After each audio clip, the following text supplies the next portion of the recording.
মায়া আর কিছু ভাবতে পারছে না। কি হবে এখন? এই বাড়ির লোকেরা ওকে দেখলে কেমন রিয়াকশন দেবে? ও তো আরমানের সাথে রাত কাটানোর জন্য এসেছিল। ভেবেছিল সকালে চলে যাবে। কিন্তু আরমান যে ওকে এখন এই 1 মাস পার্মানেন্ট কাজের লোক বানিয়ে নিল। যদিও ওই কাজের থেকে এই কাজটা যথেষ্ট ভালো, তবুও এই বাড়ির সাথে যে ওর সম্পর্ক অন্যরকম। কিভাবে কাজ করবে ও এই বাড়িতে? আবির, আচ্ছা রবি, বাড়িতে কি আজ কোনো স্পেশাল রান্না হয়েছে? খুব সুন্দর গন্ধ আসছে। রবি, হ্যাঁ, মানে উনি রান্না করেছিলেন স্যারের জন্য। কিন্তু স্যার খায়নি। আবির, ওর কথা বাদ দাও। চলো তো, আমাকে খেতে দাও, আর মায়া তুমিও এসো, খেয়ে নাও। রবি, কিন্তু স্যার, আপনি এই মাত্র বাইরে থেকে ফিরলেন। ফ্রেশ হবেন না? আবির বোকা বোকা হেসে বলল, হ্যাঁ হব তো। খাওয়ার পর। ভীষণ খিদে পেয়েছে, আগে খেতে দাও প্লিজ। এটা শুনে রবি চলে গেল আবিরের জন্য খাবার বাড়তে। আর মায়া অসহায় চোখে তাকালো আবিরের দিকে। আবির ওর হাতটা মার মাথায় রেখে বলো, চিন্তা করো না, সব ঠিক হয়ে যাবে। আর আমি তোমার কাজের ব্যবস্থা করব কোম্পানিতে। এখানে এই মেয়েদের কাজ করতে হবে না তোমায়। মায়া, না ভাইয়া, এখন কোম্পানিতে কাজ করতে পারবো না। আমি আপনার স্যারের থেকে 1 মাসের মাইনে অ্যাডভান্স নিয়ে নিয়েছি। তাই আমাকে এই 1 মাস এখানেই কাজ করতে হবে। এদিকে রবি ডাইনিং থেকে বলল, খাবার বাড়া হয়ে গেছে। আবির মার হাত ধরে টেনে নিয়ে যেতে যেতে বলল, ঠিক আছে চলো, বেশি চিন্তা করো না, যা হবে দেখা যাবে। খাবে চলো। এই বলে আবির মার হাত ধরে টেনে নিয়ে গেল। আর এই দৃশ্য উপরের বারান্দা থেকে একজন জ্বলন্ত চোখে দেখছিল। তারপর ওদেরকে চলে যেতে দেখে রাগে হাতের মুঠো শক্ত করে বারান্দার গ্রিলে বাড়ি দিয়ে নিজের রুমে চলে গেল। এদিকে আবির বেসিনে হাত মুখ ধুয়ে এসে চেয়ারে বসে বলে, ওয়াও, খিচুড়ি অনেক দিন খাইনি। গন্ধ শুকে মনে হচ্ছে দারুণ টেস্টি হয়েছে। তারপর রবি ও মার দিকে তাকিয়ে বলল, তোমরা দাঁড়িয়ে আছো কেন? বসো, খেয়ে নাও। রবি, আমি অনেক আগেই ডিনার করে নিয়েছি স্যার। আপনি খেয়ে নিন। আবির বিড়বিড় করে বলল, হ্যাঁ তা তো খাবেই। আমার জন্য ওয়েট করলে কি মহাভারত অশুদ্ধ হয়ে যেত? রবি, কিছু বললেন স্যার? আবির, হ্যাঁ না মানে, মার জন্য খাবার বারোদারি। ওটাই বললাম। রবি ঠিক আছে বলে খাবার বাড়তে শুরু করলে মায়া তাড়াতাড়ি ওকে থামিয়ে দিয়ে বলে, না না, আমি খাবো না। খিদে নেই আমার। আপনি খেয়ে নিন ভাইয়া। আবির, একদম চুপ মায়া। আমি খেতে বলেছি মানে খাবে। রবি, তুমি খাবার বাড়ো। মায়া, না ভাইয়া, এটা হয় না। আমি এই বাড়ির মেড হয়ে এসেছি। তাই এখানে বসে আমার খাওয়া মানায় না। আবির, এখন বাড়িতে কেউ নেই। আর আমার একা একা খেতে ভালো লাগে না। তাই বেশি কথা না বলে বসো। কাল থেকে যেখানে ইচ্ছা খেও। মায়া, কিন্তু ভাইয়া। মায়াকে আর কিছু বলতে না দিয়ে আবির মার হাত ধরে টেনে চেয়ারে বসিয়ে দিল। এরপর রবি খাবার বেড়ে দিলে দুজনে খেতে শুরু করে। আবিরের আর মার প্রতি এতটা যত্ন দেখে কেন জানি রবির মনটা একটু খারাপ হলো। কই, ওকে তো আর একবার খাওয়ার জন্য বলল না। না কি সব ভাবছে ও? কোথায় আবির স্যার আর কোথায় ও? ওর এসব ভাবা একদম ঠিক না। খাওয়া হয়ে গেলে আবির মার রান্নার অনেক প্রশংসা করল। এরপর আবির রবিকে বলল আজকের রাতটা যেন ওর রুমে মার থাকার ব্যবস্থা করে। এতে রবিও রাজি হলো। এরপর ওরা চলে গেলে আবিরও চলে গেল নিজের রুমে। তারপর ফ্রেশ হয়ে ড্রেস চেঞ্জ করে বেরিয়ে গেল আরমানের রুমের উদ্দেশ্যে। আরমানের রুমের দরজা লক করা ছিল না, তাই হালকা ঠেলতেই খুলে গেল। আবির রুমে ঢুকে দেখল পুরো রুম অন্ধকার। আবির এগিয়ে গেল বেলকনির দিকে। ও দেখল আরমান এক হাত পকেট ভরে আর এক হাত দিয়ে সিগারেট ফুঁকছে। আরমান খুব একটা সিগারেট খায় না। যখন খুব টেনশনের মধ্যে থাকে শুধু তখনই খায়। আবির, মায়াকে এই বাড়িতে কেন এনেছিস আরমান? আরমান পিছনে না ঘুরেই একইভাবে থেকে উত্তর দিল, জানি না। আবির, জানিস না মানে কি? তুই তো ওকে নিয়ে এসেছিস আর তুই জানিস না? যেই বিয়ে মানিস না বলে 6 মাস আগে ডিভোর্স দিলি, সেই মেয়েকে তোর বাড়ির কাজের লোক বানানোর কারণ কি আরমান? আরমান, ওর কাজের দরকার ছিল, তাই কাজ দিয়েছি। আবির, তাই বলে বাড়ির কাজের লোকের কাজ? তোর অফিসেও তো কিছু পোস্ট খালি ছিল, তাহলে ওখানেই কাজ দিতে পারতিস। আমি কিচ্ছু বুঝতে পারছি না। মার মতো মেয়ে তোর কাছে কাজের জন্য আসবে সেটা আমার বিশ্বাস হচ্ছে না। তোরা দুজনেই আমার থেকে কিছু লুকাচ্ছিস। আরমান, ফালতু বকিস না আবির দাঁড়ি। যদি কোনো কাজের কথা থাকে তো বল। আবির এবার প্রচণ্ড রেগে গিয়ে বলল, আমার কথা তোর কাছে ফালতু মনে হচ্ছে? হ্যাঁ, কাল আন্টিরা ফিরে আসবে। কি উত্তর দিবি তাদের? আরমান বিরক্ত গলায় বলল, আমি কি বলবো সেটা তোকে ভাবতে হবে না। মাইশার কোনো খবর পেয়েছিস কি সেটা বল। আবির প্রচণ্ড বিরক্ত হয়ে বলল, মাইশা, মাইশা, মাইশা, আর মাইশা, তুই মাইশা ছাড়া আর কিছু বুঝিস না। শুধু কি নাম দিয়ে কোনো গোটা একটা মেয়েকে এই পৃথিবীতে খুঁজে পাওয়া যায়? না তো মেয়েটার কোনো ছবি আছে, আর না তো মেয়েটার বাবার নাম জানিস, আর না মেয়েটার কোনো অ্যাড্রেস জানিস। আরমান এবার সিগারেট ফেলে পিছনে ঘুরে জেদি গলায় বলল, তবুও আমার মাইশাকে চাই। আমি ঠিক একদিন আমার মাইশাকে খুঁজে বের করব, দেখে নিস তুই। আবির, আর তোর মাইশার যদি বিয়ে হয়ে যায়, কি করবি তখন? ভাব, তোর মাইশার স্বামী সন্তান নিয়ে সুখে সংসার করেছে, তখন কি করবি? আরমান এই কথার কি উত্তর দেবে ভেবে পেল না। তখন আবির আবারও বলল, কি হলো, উত্তর দে। এখন চুপ কেন? ওই মাইশা, মাইশা করে তুই মার মতো একটা ভালো মেয়ের জীবন নষ্ট করলি। আবিরের শেষের কথাটা শুনে আরমান তাচ্ছিল্য হেসে বলল, ভালো মেয়ে? তোর মায়া কতটা ভালো মেয়ে তা আমার জানা হয়ে গেছে। আবির, কি করেছে মায়া? কেন এত ঘৃণা করিস তুই ওকে? আরমান আবারও তাচ্ছিল্য হেসে বলল, আমার কথা তোর বিশ্বাস হবে না। যেদিন নিজের চোখে দেখবি তখন তুইও ঘৃণা করবি ওকে। আবির, যেটা দেখে মায়াকে ঘৃণা করব সেটা কোনোদিনও দেখতে চাই না আমি। থাক তুই তোর ঘৃণা নিয়ে। এই বলে আবির চলে গেল আরমানের রুম থেকে। আরমানও একটা তাচ্ছিল্যের হাসি দিয়ে বেলকনি থেকে রুমে এলো। এসির টেম্পারেচার ঠিক করে শুয়ে পড়ল বিছানায়। তারপর ভাবতে লাগলো মাইশাই কথা। অতীত। আজ থেকে 10 বছর আগে আরমান বিদেশে যাওয়ার আগে বন্ধুদের সাথে দার্জিলিং গেছিল ট্যুরে। তখন ওর বয়স ছিল 18। ফিরে আসার দিন অনেকটা সকালে ওর বন্ধুরা যখন ঘুমে ব্যস্ত তখন আরমান রিসোর্ট থেকে গাড়ি নিয়ে বেরিয়ে গেছিল একাই। সেদিন চারিদিক কুয়াশায় ঢাকা ছিল। হঠাৎ ও দেখতে পায় মাঝরাস্তায় একটা স্কুল ড্রেস পরা মেয়ে একটি বিড়াল ছানা নিয়ে খেলা করছে। মেয়েটি ওর গাড়ির সামনেই আছে। আর একটু হলেই মেয়েটি গাড়ির নিচে পিষে যাবে, তাই আর কোনো কিছু না ভেবেই গাড়ির স্টিয়ারিং ঘোরালো দাঁড়ি। আর সামলাতে না পেরে গাড়ি গিয়ে ধাক্কা লাগলো রাস্তার ধারে থাকা কারেন্টের পুলে। আরমানের মাথা গিয়ে বাড়ি খায় স্টিয়ারিংয়ে। সাথে সাথে কেটে গিয়ে রক্ত বের হতে শুরু করলো। অনেক জায়গায় ব্যথা পেল আরমান। সারা শরীর ব্যথায় বিষিয়ে উঠল। ওর মনে হলো ও যেন মৃত্যুর মুখে ঢলে পড়ছে দাঁড়ি। আর কিছুক্ষণের মধ্যেই হয়তো ওর প্রাণ পাখি বেরিয়ে যাবে। ঠিক তখনই শুনতে পেল কেউ যেন ওকে ডাকছে। জানালার গ্লাস ভেঙে গেছে। সেই দিকে তাকাতেই দেখতে পেল একটি 9 থেকে 10 বছরের মেয়ের মুখ, যে ওর গাড়ির দরজা খোলার চেষ্টা করছে। গোলগাল সুন্দর মুখের অধিকারী, টানা টানা দুই চোখে মায় ভর্তি, আর সেই সাথে দুই চোখে অশ্রুতে টইটুম্বুর। ছোট্ট মেয়েটির চুল কোমর ছাড়িয়ে গেছে। পরনে তার স্কুল ড্রেস, তাতে বুকের কাছে পকেট একটা প্লেট লাগানো। নাম Maisha Talukdar, class 4, roll number সহ স্কুলের নাম। কিন্তু আরামান নামটা ছাড়া আর কিছুই বুঝতে পারল না। চোখে ঝাপসা দেখতে শুরু করলো। ঠিক তখনই ওর কানে ভেসে এলো কান্না মাখা গলার আওয়াজ। বাচ্চা মেয়েটি বলছে, গাড়ির দরজা খুলো, বেরিয়ে আসো তুমি, গাড়ির পিছন দিকে আগুন লেগেছে, তাড়াতাড়ি বেরিয়ে আসো, পুরো গাড়িতে আগুন লাগলেই তুমি মরে যাবে, বেরিয়ে আসো। মেয়েটি কাঁদছে আর কথাগুলো বলছে। আরমান কোনো মতে গাড়ির দরজার লকটা খুলে দিল। আর মেয়েটি গায়ের বলে দরজা টেনে খুলে দিল। কিন্তু আরমানের শরীরে আর এক ফোঁটাও শক্তি নেই যে নিজের পায়ে বেরিয়ে যাবে। মেয়েটি ওর হাতের বাহু ধরে টানছে। তাই আরমানোর শরীরে খানিকটা আলগা দিল, আর তখনই মেয়েটা ওর বাহু ধরে গায়ের বলে টান দিল। সাথে সাথেই আরমান গাড়ি থেকে নিচে পড়ে গেল। এরই মধ্যে পুরো গাড়িতে আগুন ধরে গেছে।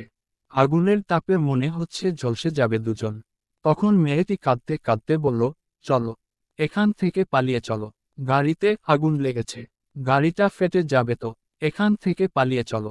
আরমানের শরীরে অনেক জায়গায় ক্ষত হয়েছে, প্রচুর কষ্ট হচ্ছে ওর, একটুও শক্তি অবশিষ্ট নেই যে ও এখান থেকে হেঁটে সরে যাবে। কিন্তু গাড়িটা যদি ব্লাস্ট হয় তাহলে এই বাচ্চা মেয়েটিও যে ওর সাথে মারা যাবে। বাচ্চা মেয়েটির কথা ভাবতেই কোথা থেকে যেন আরমান শরীরে বল পেল। উঠে দাঁড়ানোর চেষ্টা করল। সাথে সাথে বাচ্চা মেয়েটিও ওর কোমর আঁকড়ে ধরে ওকে দাঁড়াতে সাহায্য করল। কিন্তু বাচ্চা মেয়েটি কি আর একটা 18 বছর বয়সী ছেলের ভার নিতে পারে? দুজনেই উল্টো পড়ল। আরমান পড়ল কিছুটা মেয়েটার ছোট্ট শরীরের উপর। তাতে মেয়েটিও কিছুটা ব্যথা পেল। তারপর আবারও আরমান উঠে দাঁড়ানোর চেষ্টা করল। মেয়েটিও ওকে জড়িয়ে ধরে সাহায্য করার চেষ্টা করল। এরপর আরমান খুঁড়িয়ে খুঁড়িয়ে কোনো মতে গাড়িটা থেকে কিছুটা দূরে গেল। আরমানের ভীষণ কষ্ট হচ্ছিল। ওর আর দাঁড়িয়ে থাকার ক্ষমতা ছিল না।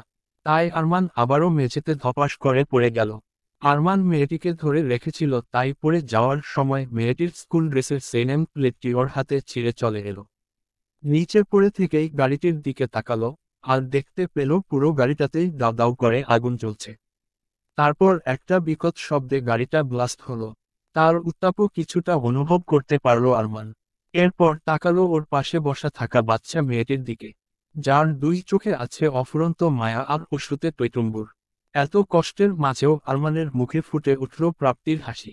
ও পেরেছি মেয়েটিকে বাঁচাতে। ও খুব ভালো করেই বুঝতে পেরেছিল ও গাড়ি থেকে বেরিয়ে না আসলে মেয়েটিও ওখান থেকে সরে আসবে না। তাই ওর এত কষ্ট করা। আরমান হাতে থাকা নেম প্লেটটি শক্ত করে চেপে ধরল। তারপর জ্ঞান হারালো আরমান। এরপর আর কিছু মনে নেই। যখন ওর জ্ঞান ফিরল তখন নিজেকে হসপিটালে দেখতে পেল। ওর বাড়ির লোকজনও খবর পেয়ে চলে এসেছিল দার্জিলিং। শুনেছিল ওই মেয়েটাই নাকি লোক জড়ো করেছিল। হসপিটালেও এসেছিল। তারপর ওদের স্কুলের টিচার নাকি এসে মেয়েটিকে নিয়ে গিয়েছিল। আর ওই মেয়েটিই হলো মাইশা, যার নাম ছাড়া আর কিচ্ছু মনে নেই ওর। সুস্থ হওয়ার পর আবারও দার্জিলিং গিয়ে অনেক খুঁজেছিল মেয়েটাকে, কিন্তু আর খুঁজে পায়নি ওই পিচ্ছি মেয়েটাকে। কিভাবে পাবে? ও যে মেয়েটার নাম ছাড়া আর কিচ্ছু জানতো না। তারপরই আরমান পাড়ি দেয় লন্ডনে পড়াশোনার জন্য। কিন্তু এখনো সেই বাচ্চা মেয়েটির আবছা মুখ ভুলতে পারেনি আরমান। লন্ডন থেকে ফিরেও মেয়েটিকে অনেক খুঁজেছে, কিন্তু কোনো খবর পায়নি। এখনো আরমান খুঁজে চলেছে মেয়েটিকে। পরের দিন সকালে, সকাল 7টা, মায়া অনেক শান্তিতে ঘুমিয়ে আছে রবির রুমে দাঁড়িয়ে। রবি কিছুক্ষণ আগেই উঠে গেছে। ঠিক তখনই কিছুটা পানি এসে পড়ল মার মুখে। এতে মায়া ধরফর করে উঠে বসল বিছানায় দাঁড়িয়ে। ভয়ে চিৎকার করে উঠল, আল্লাহ বাঁচাও, বন্যা এসেছে, বান এসেছে। আরমান ধমক দিয়ে বলে উঠল, এই মেয়ে চুপ, একদম চিৎকার করবে না। মায়া অবাক হয়ে বলল, এ কি আপনি? আপনি আমায় এই সাত সকালে ভিজিয়ে দিলেন কেন? আরমান, তোমাকে এখানে পড়ে পড়ে ঘুমানোর জন্য আনা হয়নি মিস মায়া তালুকদার। কটা বাজে খেয়াল আছে? আমার ব্রেকফাস্ট কে বানাবে? মায়া চেতে গিয়ে বলল, এটা তো ভালোভাবেও বলা যেত মিস্টার আরমান শাহরিয়ার। এতে ভেজানোর কি হলো? ভালোভাবে ডেকে কি ঘুম থেকে তোলা যেত না? আরমান, আমি তোমার কাজের লোক নই যে তোমায় ঘুম থেকে ভালোভাবে ডেকে তুলব দাঁড়ি। ফালতু না বকে যাও, গিয়ে নিজের কাজ করো। বলিয়ে আরমান ঘর থেকে বেরিয়ে গেল। আর মায়ার আগে নিজের মনে বিড়বিড় করতে লাগলো। তখনই রুমে রবি প্রবেশ করলো।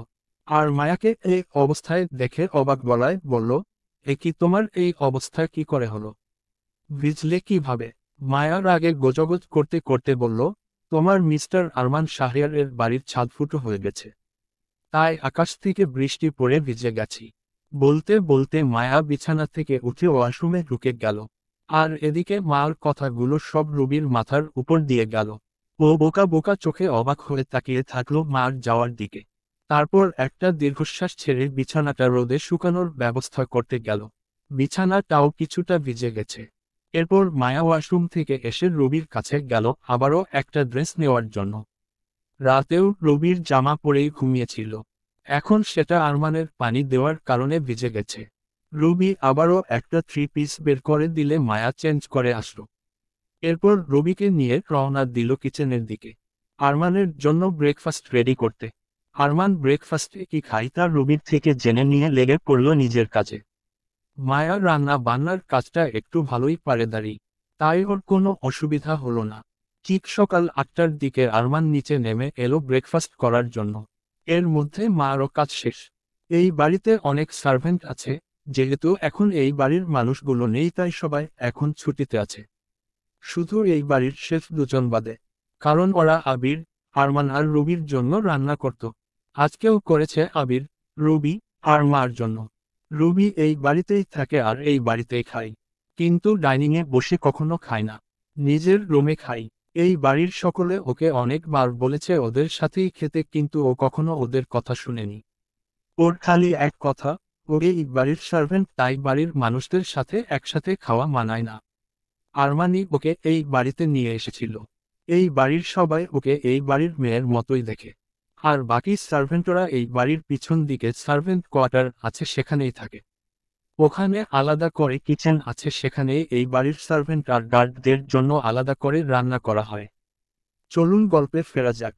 মায়া একটা একটা করে ডিশ এনে টেবিলে রাখছে। আর আরমান তা আর চোখে দেখছে। কেন জানি মেয়েটার থেকে চোখ ফেরানো যাচ্ছে না। কপালে বিন্দু বিন্দু ঘামের ফোঁটা চিকচিক করছে। ওড়না এখনো কোমরে বাঁধা, হয়তো মনে নেই খুলতে। না হলে আরমান শুধু ওই ক্লাবে ছাড়া বাকি সব সময় এই মার মাথায় ওড়না দেখেছে। না না, কিসব ভাবছে ও। এইভাবে ওর এক্স ওয়াইফের দিকে তাকানো ঠিক না। মাইশা, ওর তো মাইশা আছে।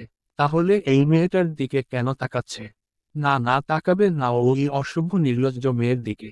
এইসবই ভাবছিল আরমান, তখনই ওর পাশে কেউ ধপ করে বসার আওয়াজে ঘুরে তাকালো ও। আবির এসে বসেছে। আবির রবির উদ্দেশ্য বলল, রবি আমাকেও খেতে দাও। মায়া এখন আরমানের ব্রেকফাস্ট সার্ভ করছে। রবি মনে মনে বলল, হ্যাঁ আমি কি আপনার কাজের লোক নাকি? হ্যাঁ মানছি, আমি আরমান স্যারের পার্সোনাল মেট, তাই বলে আমি কেন আপনার কাজ করব? কিন্তু মুখে কিছু বলতে পারল না। চুপচাপ রান্নাঘরে গিয়ে আবিরের জন্য খাবার নিয়ে এসে ওকে সার্ভ করে দিল। এইদিকে আবিরকে দেখে মার হঠাৎ মনে পড়ল ওর মাথায় ওড়না নেই। তাই ও তাড়াতাড়ি খাবার বেড়ে কিছুটা দূরে সরে গিয়ে ওড়না কোমর থেকে খুলে মাথায় নিল। এদিকে আরমান খাওয়া শুরু করে দিয়েছে। আবির খেতে খেতেই বলল, আরে মায়া তুমি দাঁড়িয়ে কেন? বসো, খেয়ে নাও। এটা শুনে আরমান গম্ভীর গলায় বলে উঠল, ও এই বাড়ির সার্ভেন্ট হয়ে এসেছে, সদস্য নই যে আমাদের সাথে এক টেবিলে বসে খাবে। কাজের লোককে কাজের লোকই থাকতে দে আবির। এই কথা শুনে মার মাথাটা নিচু হয়ে গেল। চোখের কোণ থেকে গড়িয়ে পড়ল এক ফোঁটা পানি। ও তো খুব ভালো করেই জানে যে ও এই বাড়ির কাজের লোক। সেটাকে এভাবে বলার কি আছে? মায়াকে ওর বাবা খুব আদরে মানুষ করেছিল। তাই ও অল্পতেই কষ্ট পায়। কিন্তু এই কথাটা কি অল্পের মধ্যে ছিল? ওর তো এই বাড়ির বউ হওয়ার কথা ছিল, তার জায়গায় আজ ও এই বাড়ির কাজের লোক হয়ে দাঁড়িয়ে আছে। চোখের পানিটা সবার আড়ালে মোছার চেষ্টা করলো, কিন্তু সত্যিই কি সবার চোখের আড়াল হলো? তারপর মায় মুখে একটা মিথ্যা হাসি ফুটিয়ে বলে উঠল, আপনি খেয়ে নিন ভায়া, চিন্তা করবেন না, আমি ঠিক খেয়ে নেব। আমি এই বাড়ির কাজের লোক হয়ে এসেছি, তাই কাজের লোকে ভাবুন। কথাটা বলেই মায়া আবারও মাথাটা নিচু করে নিল। ওর ইচ্ছে করছে এখান থেকে ছুটে পালাতে, কিন্তু ও যে নিরুপায়। আবিরের আর গলা দিয়ে খাবার নামল। উঠে গেল টেবিল ছেড়ে। মায়া কিছু বলতে গিয়েও বলল না। হয়তো গলা থেকে আওয়াজ বের করলেই কান্না চলে আসবে সে ভয়ে। আরমান তখনও নির্বাক ভঙ্গিতে খেয়ে চলল, যেন এখানে কিছুই হয়নি, সব কিছুই স্বাভাবিক। আবির বেসিনে হাত ধুয়ে নিজের রুমে চলে গেল। ও যে একজনকে কথা দিয়েছিল মায়াকে দেখে রাখবে, ওকে কোনোরকম কষ্ট পেতে দেবে না। কিন্তু ও কি ওর কথা রাখতে পারছে? আরমান ওর হাত দিয়ে ডিভোর্স লেটার পাঠানোর কিছুদিন পরই আবির বিদেশে পাড়ি জমায় বিজনেসের কাজের জন্য। আর এই এক সপ্তাহ হলো ফিরেছে। তাই ও মার কোনো খবর নিতে পারেনি। কিন্তু এখন সবকিছু যেন এলোমেলো লাগছে আবিরের। কি হচ্ছে কিছুই বুঝতে পারছে না। না, ওর এইভাবে হাত গুটিয়ে বসে থাকলে চলবে না। খোঁজ নিতে হবে মার সম্পর্কে। ওর কেন যেন মনে হচ্ছে মায়া ভালো নেই। আরমানের রুমের দরজার সামনে দাঁড়িয়ে আছে মায়া। দরজায় নক করতে গিয়েও আবারও হাতটা গুটিয়ে নিচ্ছে। ঢুকবে কি ঢুকবে না সেই নিয়ে দ্বিধায় ভুগছে। হসপিটাল থেকে কল এসেছিল। ওর পাপাকে কেমোথেরাপি দেওয়া হবে, তাই ওকে যেতে হবে। কিছু টাকাও লাগবে। কিন্তু আরমানের থেকে কিভাবে টাকা চাইবে বুঝতে পারছে না। যদি আবারও অপমান করে করবে, কিন্তু টাকা ওকে চাইতেন হবে। আগে হসপিটালের টাকা জমা দিতে হবে, তবেই ওরা কেমোথেরাপি দেওয়া শুরু করবে। মায়া আর কোনো কিছু না ভেবে দরজায় নক করল। সাথে সাথে ভেসে এলো গম্ভীর গলার আওয়াজ, কাম ইন। শুরুর ফার্স্ট ব্র্যাকেট। মায়া আস্তে করে দরজা খুলে প্রবেশ করল রুমে। আরমান অফিসে যাওয়ার জন্য রেডি হয়ে সোফায় বসে আছে ল্যাপটপ নিয়ে। 9টা বাজলেই বেরিয়ে যাবে অফিসের উদ্দেশ্যে। মায়া আরমানের সামনে দাঁড়াতেই আরমান বলে উঠল, ও তুমি বলো, কিছু বলবে? মায়া আমতা আমতা করে বলল, আসলে আমাকে একবার বাইরে যেতে হবে। আমার বাড়িও যেতে হবে। আরমান, আমি তো বলেই দিয়েছি এখানেই থাকতে হবে তোমায়। কোথাও যেতে পারবে না তুমি এই 1 মাস। মায়া, এটা হয় না। বাড়িতে আমার অসুস্থ বাবাও আছে। তারও খেয়াল আমাকেই রাখতে হয়। আর আপনি খুব ভালো করে জানেন আমার বাবার আমি ছাড়া আর কেউ নেই। আরমান ব্যঙ্গাত্মক গলায় বলল, ওহ, তোমার তো বাবাও আছে। আমার একদম মনে ছিল না। তা তোমার অসুস্থ বাবাকে কি বলে বের হও রাত্রিবেলা? মায়া কঠোর গলায় বলল, আমি আমার বাবাকে কি বলে বাড়ি থেকে বের হয়, সেই কৈফিয়ত আপনাকে দিতে আমি বাধ্য নয়। আর এমনিতেও আপনি এখন বাড়িতে থাকবেন না, অফিসে যাবেন। আমার কিছু কাজ আছে, তাই আমাকে যেতে হবে।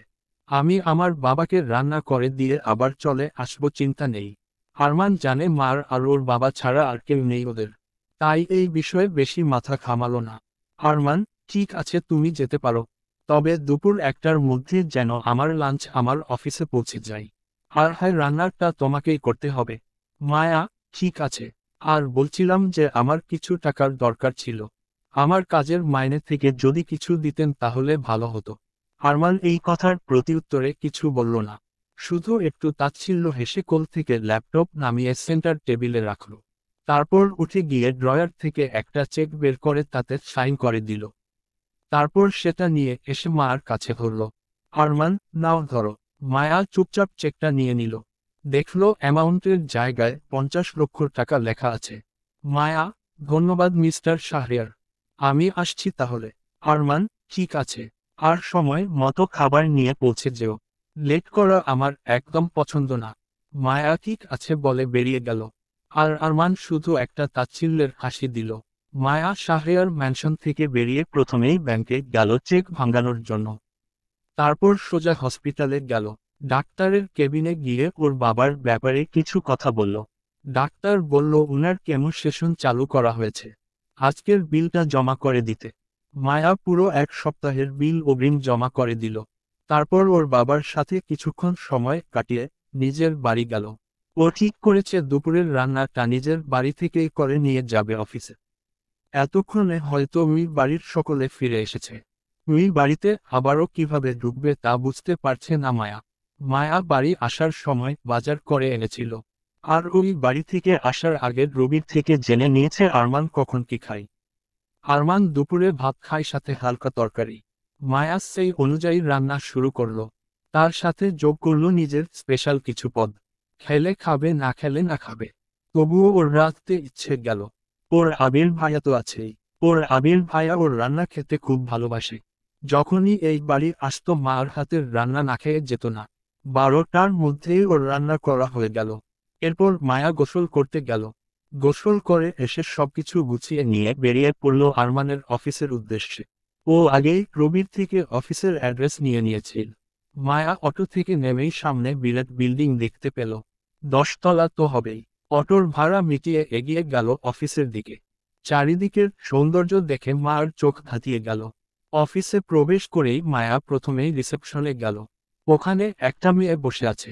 মেয়েটি মায়াকে দেখেই বলল, বলুন কি সাহায্য করতে পারি? মায়া, আমি মিস্টার আরমান শাহরিয়ারের জন্য খাবার নিয়ে এসেছি, এটা একটু উনার কাছে পৌঁছে দেবেন প্লিজ। রিসেপশনে থাকা মেয়েটি মায়াকে উপর থেকে নিচে অবধি চোখ বুলিয়ে নিয়ে কিছুক্ষণ হাসল। মায়া বুঝতে পারল না ও কি এমন হাসির কথা বলেছে। মেয়েটি কিছুটা তাচ্ছিল্য হেসে বলল, ওই রকম কত এলো আর গেল। স্যার কারোর খাবার খায় না, তাই যেই রাস্তা দিয়ে এসেছো সেই রাস্তা দিয়ে কেটে পড়ো। স্যারের খাবার প্রতিদিন উনার ড্রাইভার নিয়ে আসে। মায়া, দেখুন আমি উনার বাড়ি থেকে খাবারটা নিয়ে এসেছি। আজকে ড্রাইভার আসেনি। আপনার স্যার আমায় খুব ভালো করে চেনে, তাই আপনি উনাকে খাবারটা দেওয়ার ব্যবস্থা করুন। আর না হলে আমাকে বলুন উনার কেবিনটা কোথায়, আমি নিজেই দিয়ে আসছি। মেয়েটি, আচ্ছা তুমি উনার বাড়ি থেকে এসেছো, কে হো তুমি স্যারের? মায়া এই প্রশ্নের কি উত্তর দেবে ভেবে পেল না। কিছুটা থমকে গেল। তারপর বলল, আমি যেই হই না কেন তাতে আপনার কি? থাক, আপনাকে বলতে হবে না, আমি নিজেই খুঁজে নেব। এই বলে মায়া চলে যেতে নিলেই মেয়েটি তাড়াতাড়ি এসে ওর হাত ধরে আটকে দিল। তারপর বলল, এই মেয়ে তোমার সাহস তো কম না। তোমার মতো মেয়ে রোজ আসে। তোমার মতো কত মেয়ে স্যারের জন্য পাগল, আর এরকম নানা বাহানা করে। আর এমনিতেও স্যারের কেবিনে গুরুত্বপূর্ণ মিটিং চলছে, উনি এখন ডিস্টার্ব করতে মানা করেছে। তাই সত্যি যদি তুমি স্যারের বাড়ির কেউ হও তাহলে স্যারকে কল করে নাও। স্যার পারমিশন দিলে আমি যেতে দেব। নাও, কথা বলিয়ে দাও আমায় স্যারের সাথে তোমার ফোন দিয়ে। মায়া এবার কি করবে ভেবে পেল না। এমনিতে 1:30 বাজতে চলল। অনেকটা দেরি হয়ে গেছে। এদিকে ওকে তো যেতেই দিচ্ছে না। আর ওর কাছে আরমানের নাম্বারও নেই যে উনাকে কল করবে। এরপর মার মনে পড়ল রবির কথা। মায়া তাড়াতাড়ি রবিকে কল লাগালো। রবি কল রিসিভ করতেই মায়া তাড়াতাড়ি বলল, রবি আপু, প্লিজ আবির ভাইয়ার নাম্বারটা দিন। আমাকে স্যারের কেবিনেট যেতে দিচ্ছে না। রবি ঠিক আছে মেসেজ করে দিচ্ছি বলে কল কেটে সাথে সাথেই আবিরের নাম্বার পাঠালো। মায়া তাড়াতাড়ি কল লাগালো আবিরকে। প্রথমবার রিং হয়ে কেটে গেল। রিসিভ করলো না। মায়া আবারও কল লাগালো। ওদিকে আবির আরমানের কেবিনেই ছিল। ওখানে একটা গুরুত্বপূর্ণ মিটিং চলছে। আবিরের ফোন বেজে উঠতেই আরমান রাগী চোখে তাকালো। আবির প্রথমে ফোনটা সাইলেন্ট করে দিল। দ্বিতীয়বার আবারও বেজে উঠল। যেই ক্লায়েন্টের সাথে মিটিং চলছিল উনি বললেন, কলটা রিসিভ করতে। আর্জেন্টও হতে পারে। তাই আবির একটু সরে এসে কলটা রিসিভ করল। এবার রিসিভ হতেই মায়া আবিরকে কিছু বলতে না দিয়েই মায়া বলে উঠল, ভাইয়া আমি অফিসে আপনার স্যারের জন্য খাবার এনেছি, কিন্তু আমাকে রিসেপশনের উনি ভিতরে যেতে দিচ্ছে না। আবির, আচ্ছা আমি দেখছি বলি কলটা কেটে দিল আবির। তারপর কল লাগালো রিসেপশনে থাকা মেয়েটিকে।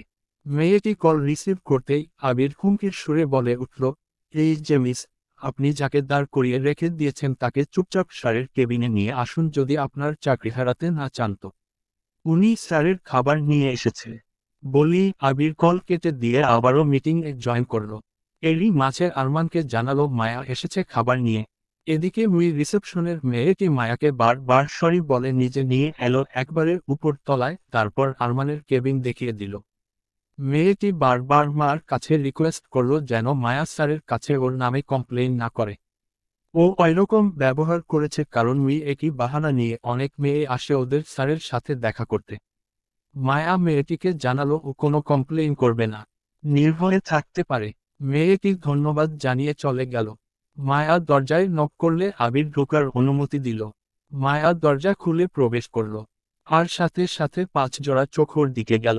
কেবিনে এই মুহূর্তে উপস্থিত আছে আরমান, আবির, আরমানের হেড ডিজাইনার মিস দিশা, আর বিদেশ থেকে আসা আরমানের ক্লায়েন্ট মিস্টার ড্যানিয়েল ও তার অ্যাসিস্ট্যান্ট এবং মায়া। মিস্টার ড্যানিয়েল একটা বিশাল বড় ডিল সাইন করার জন্য এসেছে। ওনাকে বিভিন্ন রকম ড্রেসের ডিজাইন দেখানো হচ্ছে। ওনার যদি ডিজাইন পছন্দ হয় তাহলে এক একটা ডিজাইনের হাজার হাজার পোশাক উনি কিনবেন। এই ডিলটা পেলে আরমানের কোম্পানি আরও কিছুটা উপরে উঠে যাবে। কিন্তু দুঃখের বিষয় হচ্ছে এটা যে মিস্টার ড্যানিয়েলের 2-1টা ছাড়া কোনো ডিজাইন পছন্দ হচ্ছে না। উনি আরও ভালো কিছু দেখাতে বলছেন। মিস্টার ড্যানিয়েল মার দিকে তাকিয়ে আছে দেখে আরমান বলে উঠল, she is my personal মাইড। She ব্রট me food. তারপর মায়াকে উদ্দেশ্য করে বলল, খাবারটা ওই টেবিলে রেখে তুমি চলে যেতে পারো। আরমানের কেবিনটা অনেক বড়। এক পাশে সোফা রাখা আছে। সেখানে কার সেন্টার টেবিলে খাবারটা রেখে দিল মায়া। তারপর ওখান থেকেই তাকালো মিস্টার ড্যানিয়েলের সামনে রাখা ল্যাপটপের দিকে। ওনাকে একের পর এক ডিজাইন দেখানো হচ্ছে।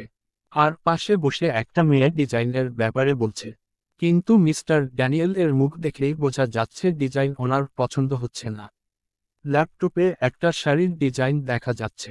মায়া ওদের কাছে গিয়ে বলল, যদি অনুমতি দেন তাহলে আমি এই ডিজাইনের ব্যাপারে কিছু বলতে চাই। মার এই কথা শুনে সবাই ওর দিকে অবাক হয়ে তাকালো। আরমান বিরক্তিতে দাঁতের দাঁত চেপে বলল, এটা তোমার রান্নাঘর নয় মায়া, যে তুমি আমাদের রান্না করা শেখাবে। মায়া এই কথা শুনে মাথা নিচু করে নেয়। তখন মিস্টার ড্যানিয়েল ভাঙ্গা ভাঙ্গা বাংলায় বলল, উনি কি বলতে চাই আমি তা শুনতে চাই মিস্টার হারমান।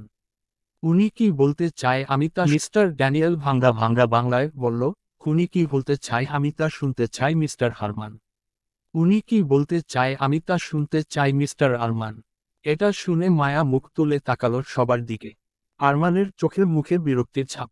আবির চোখের ইশারায় আশ্বাস দিয়ে মুখে বলে উঠল, কি বলতে চাও বলো মায়া। মায়া, আসলে এই শাড়ির ডিজাইনটা একটু চেঞ্জ করলে আরো ভালো লাগতো।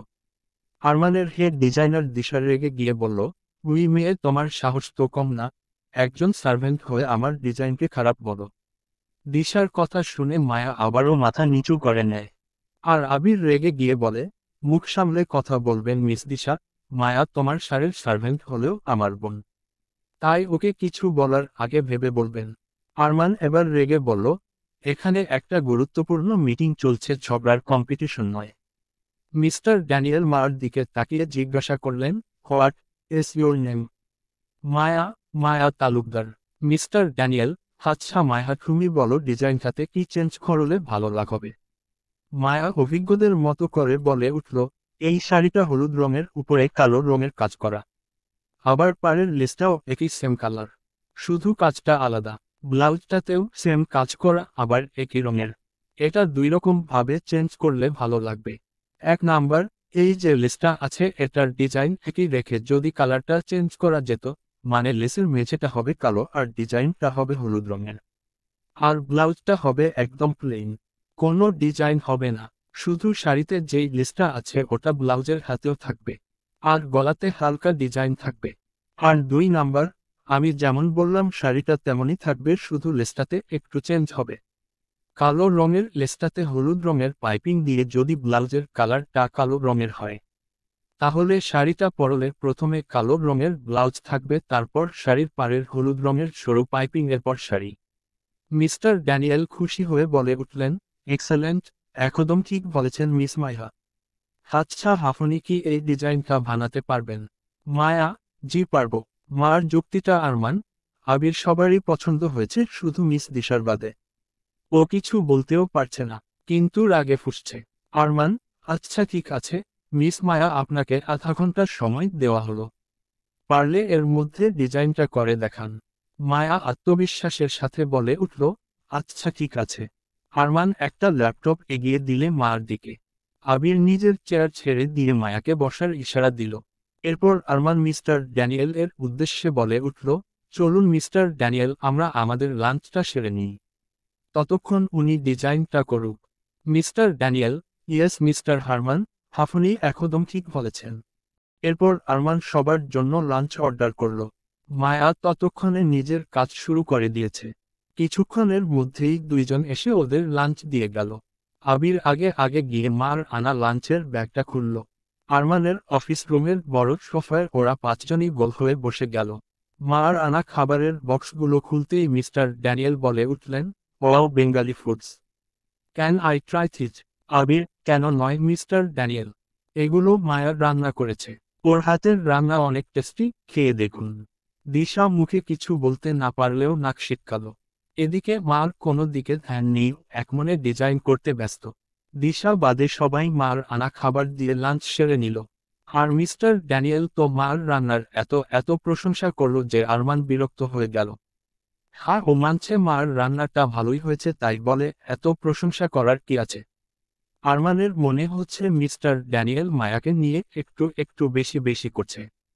ওদের খাওয়া শেষ হতে হতে মার ডিজাইন করাও শেষ হয়ে গেল। ওরা সকলে হাত মুখ ধুয়ে এসে আবারও বসে গেল যে যার চেয়ারে, শুধুমাত্র আবির বাদে, কারণ ওর চেয়ারে মায়া বসে আছে। মায়া বলে উঠল, ডিজাইন রেডি। এটা বলেই ও মিস্টার ড্যানিয়েল এর দিকে ল্যাপটপ এগিয়ে দিয়ে চেয়ার থেকে উঠে দাঁড়ালো। তারপর আবিরকে উদ্দেশ্য করে বলল, তুমি বসো হায়া। আবির, আরে না ঠিক আছে তুমি বসো। মায়া, না ভাইয়া আমার কাজ শেষ, তুমি বসো। আবির আর কিছু না বলে বসে পড়ল।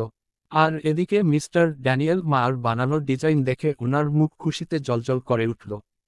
মায়া যেই বর্ণনা দিয়েছিল সেই অনুযায়ী দুটো ডিজাইন বানিয়েছে। হেড ডিজাইনার দিশা অনেক ভারী ডিজাইন করেছিল, কিন্তু মায়া একই থিম রেখে হালকা ডিজাইন দিয়েছে, যা দেখে মিস্টার ড্যানিয়েল পুরোই মুগ্ধ। মিস্টার ড্যানিয়েল, আরেকটি বানিয়েছেন মিস মাইহা, জাস্ট অসাধারণ। মিস্টার হারমান, আমার এই ডিজাইনারেরই ডিজাইন চাই, আপনি খার ব্যবস্থা করুন। আরমান, কিন্তু এটা কিভাবে সম্ভব মিস্টার ড্যানিয়েল? হ্যাঁ মানছি উনি এই ডিজাইনটা সুন্দর বানিয়েছেন, তাই বলে ওনাকে কিভাবে এই কাজের দায়িত্ব দিই? উনি তো কোনো প্রফেশনাল ডিজাইনার নয়, আর না তো উনি কোনো ডিজাইনের কোর্স করেছে। মিস্টার ড্যানিয়েল, হারে এতে অসম্ভবের কি আছে? হুনাকে তো দেখেই বোঝা যাচ্ছে যে হুনি একজন ডিজাইনার, না হলে এত সুন্দর ডিজাইন কিভাবে বানালো? এতক্ষণ আবির চুপচাপ ওদের কথা শুনছিল। এবার ও বলে উঠল, একদম ঠিক বলেছেন মিস্টার ড্যানিয়েল। মায়া একজন ড্রেস ডিজাইনার, এর আগে একটা ছোট কোম্পানিতে হেড ডিজাইনার হিসাবে কাজ করত। ওর ডিজাইনের জন্য সেই কোম্পানি কিছুটা উপরে উঠেছে। আর মায়া ডিজাইনের কোর্সও করেছে, সেটা আমাদের স্যার জানে না। এগুলো শুনে আরমান তো অবাক হয়ে গেল। ও অনেক আগে শুনেছিল মায়া একটা ছোট কোম্পানিতে জব করে, কিন্তু কিসের কাজ সেটা জানতো না। ও অবাক হয়ে তাকালো মার দিকে। এদিকে দিশা তো রাগে ফুঁসছে। ও বলল, কিন্তু উনি তো স্যারের সার্ভেন্ট। উনি কিভাবে? দিশাকে পুরো কথা শেষ করতে না দিয়েই মিস্টার ড্যানিয়েল ভাঙ্গা ভাঙ্গা বাংলায় বলে উঠলেন, আপনি থামুন মিস দিশা। আপনি এখন যেতে পারেন। আপনাকে দরকার হলে থাকা হবে। আবিরও সাই জানিয়ে বলল, হ্যাঁ আপনি এখন যান দিশা। আপনাকে দরকার হলে ডেকে নিব। দিশার আগে অপমানে ফুঁসতে ফুঁসতে চলে গেল। দিশা চলে যেতেই আবির মায়াকে উদ্দেশ্য করে বলল, মায়া তোমার ফোনে তোমার নিজের আরও বানানো কোনো ডিজাইনের ছবি আছে? থাকলে দেখাও। মায়া মাথা নাড়িয়ে ব্যাগ থেকে ওর ফোন বের করে ওর আগে বানানো ডিজাইনগুলো দেখালো। যা দেখে মিস্টার ড্যানিয়েল তো পুরোই মুগ্ধ হয়ে গেলেন। অনেক প্রশংসা করলেন। আর জানালেন মায়া যদি ডিজাইনার হিসাবে কাজ করে তাহলে উনি এই ডিল ফাইনাল করবেন। আরমানও দেখল মার ডিজাইনগুলো। যা দেখে ও নিজেও মুগ্ধ। এত সুন্দর ডিজাইন দেখে ও নিজের মুখের ভাষা হারিয়ে ফেলেছে। মায়া যে এত ভালো ডিজাইনার তাও সত্যিই জানতো না। আরমান মার দিকে তাকিয়ে বলল, তুমি কি আমাদের কোম্পানিতে জয়েন করবে? মায়া এর কি উত্তর দেবে ভেবে পেল না। ও যদি কোম্পানিতে জয়েন করে তাহলে মিস্টার আরমানের সার্ভেন্টের কাজ কি হবে? ও যে পুরো 1 মাসের টাকা নিয়ে নিয়েছে। আর সেই কন্ট্রাক্টটার কি হবে? মায়া কনফিউজড হয়ে একবার আরমানের দিকে তাকালো তো আর একবার আবিরের দিকে তাকালো। ও কি করবে বুঝতে পারছে না।